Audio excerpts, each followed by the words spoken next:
হাতটা ধরে রাজপ্রাসাদের কাছে চলে আসুন। আমরাও রাজপ্রাসাদে আসছি। কেন রে? রাজপ্রাসাদটা আমাকে হ্যান্ডওভার করা হবে বুঝি? না, আসলে পৌলমীকে নিয়ে সূর্য পালিয়েছে, তো ওর পেছনে লোক লেগেছে।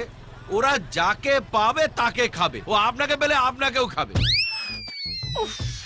ছেলেটা কি আমাকে টেনশন ছাড়া আর কিছু দেবে না? দাদা, সে আর নতুন করে বলার কি আছে?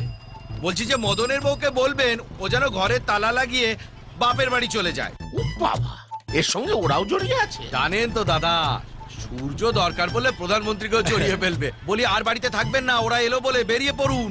অফ, সরকারি কর্মচারীরাও এত ট্রান্সফার হয় না। সুমনা, আমি রেডি।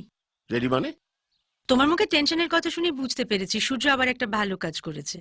আমাদের বাড়ি ছাড়তে হবে। আমি মাঝে মাঝে ভেবে পাই না কার ওপর বেশি রাগ করব, সূর্যর ওপর না তোমার ওপর। আর রেগে কাজ নেই, তাড়াতাড়ি চলো। বাবা, আমরা কোথায় যাব?